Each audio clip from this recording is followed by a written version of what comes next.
There's something silent, seductive, and incredibly dangerous that's taken hold of our generation. It doesn't come in the form of a substance.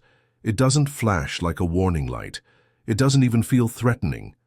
In fact, it feels good. It feels easy. But it's killing more dreams than failure ever could. It's comfort. And most people are addicted to it. You may not even realize it. That's the terrifying part. Comfort disguises itself as self-care. It wears the mask of taking it easy, of being kind to yourself, of avoiding burnout. But what it actually does is slowly numb you. It numbs your edge, your ambition, your hunger.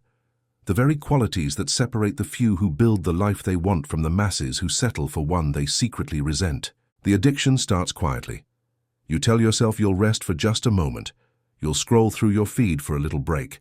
You'll skip one workout because you're tired. You'll put off the business idea because things aren't quite ready. And suddenly, days turn into weeks, weeks into months. And your life, it doesn't look that different than it did last year. Why? Because comfort doesn't come to destroy you. It comes to sedate you. And sedated people don't grow, they don't build, they don't risk, they don't stretch, and they definitely don't lead. We live in a world where everything is one click away. Food, entertainment, distraction, fake dopamine, fake relationships. It's all designed to give you just enough of a high to keep you from chasing the real thing. The real win. The real satisfaction that only comes from earning something that cost you effort, time and pain. You see, there is a cost to living an extraordinary life, and it's discomfort. But most people are unwilling to pay that price. They'd rather stay warm than chase fire. They'd rather be safe than sharp. They'd rather numb the hunger than go without until they earn the feast. And let me be clear, this is not about burning yourself out. This is not about glorifying suffering for the sake of suffering.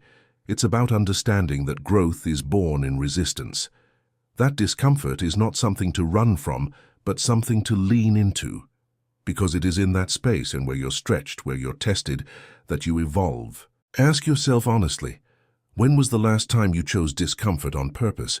When was the last time you got up earlier than you had to? Not because it was required, but because your future demanded it.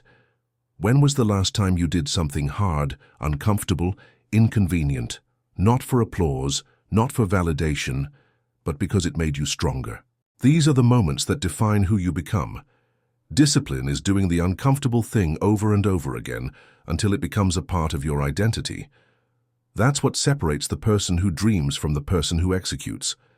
The person who watches others succeed from the one who actually builds a life that commands respect, both from the world and from themselves. Most people don't realize how much they've given away to comfort.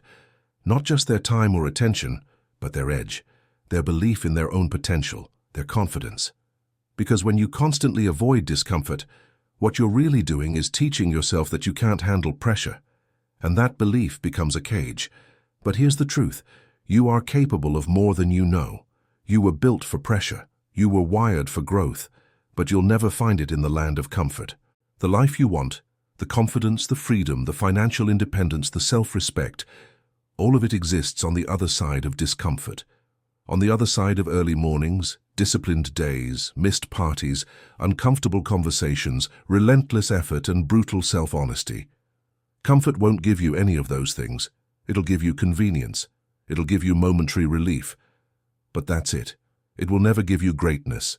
It will never give you peace of mind. Because deep down you'll always know you took the easy route. The question isn't, are you capable? You are. The question is, will you wake up before it's too late? Will you stop feeding the parts of you that are soft and start feeding the parts that are strong? Will you starve the addiction before it becomes your identity?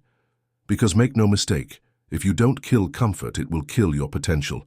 Today you have a choice, to keep feeding the addiction or to begin the process, slow, painful, but powerful, of reclaiming your edge, of becoming dangerous again, focused, disciplined, driven. That starts with one simple action, saying no to what feels easy, and yes to what builds character. You were not made to be sedated. You were not made to be average. You were made to build something with your life, and the only way to do that is to break free from comfort's grip.